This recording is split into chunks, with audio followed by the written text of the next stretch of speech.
A paz do Senhor para todos e para todas, irmão. Nosso comentário bíblico de hoje está no livro, na Epístola do apóstolo São Paulo aos Colossenses, capítulo 2, e o versículo 14, que diz: E havendo riscado a cédula que era contra nós as suas ordenanças, a qual de alguma maneira nos era contrária, atirou de nós, do meio de nós, cravando-a na cruz, despojando os principados e as potestades,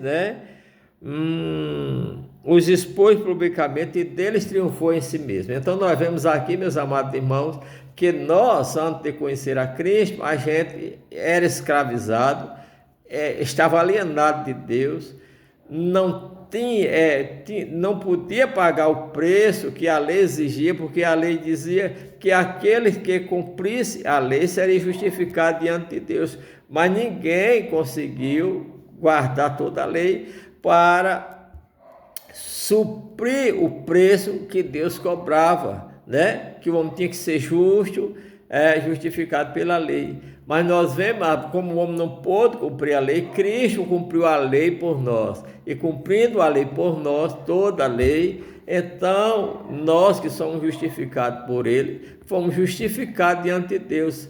Antes de Cristo vir, a gente era vendido ao pecado, vendido a Satanás, escravizado por Satanás. Mas Cristo veio e nos tirou do reino das trevas e nos transportou para o reino do Filho do seu amor, em quem temos a redenção. E como Cristo fez isso? Cristo derrotou o diabo através da morte, a morte que o diabo usava, para matar e para condenar os homens, para que os homens fossem condenados eternamente, porque os homens morriam do seu pecado, Cristo morreu como morte substituta, E aí, a morte de Cristo na cruz do Calvário, através da morte, ele derrotou o diabo com a própria arma que o diabo derrotava os homens.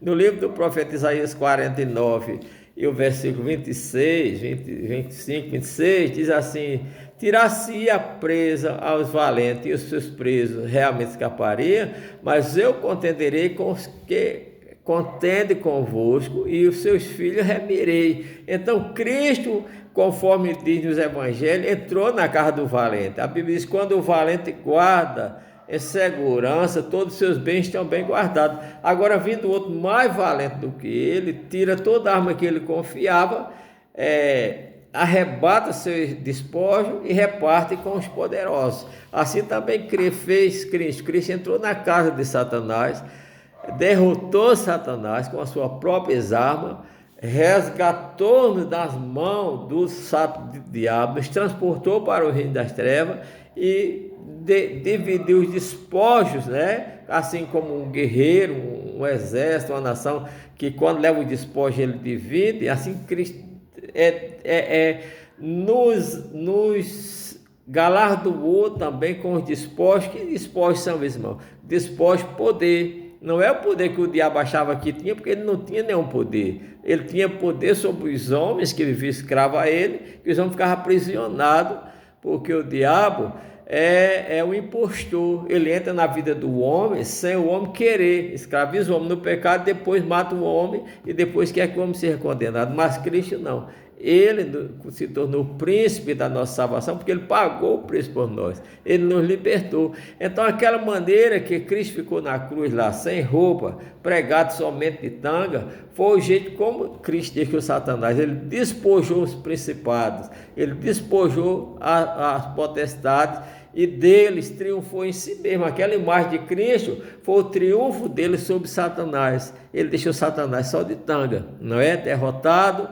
E em breve o Senhor esmagará Satanás debaixo da sua cabeça, debaixo dos nossos pés, como diz a Bíblia, Em breve ele esmagará Satanás debaixo dos nossos pés e nós estaremos eternamente com Cristo, porque não há mais processo contra nós. Cristo não só rasgou o processo, como se faz lá no julgamento humano, onde o homem rasga o processo do outro, mas só rasga quando se paga a conta. Então Cristo pagou a conta para poder rasgar o processo, as que era contra nós nas ordenanças de Deus, que nos condenava, que nos dava uma destinação da condenação eterna. E agora estamos livres, podemos cantar agora: livre estou, pela graça de Jesus, pelo sangue de Jesus, livre estou. Que o Senhor nos abençoe.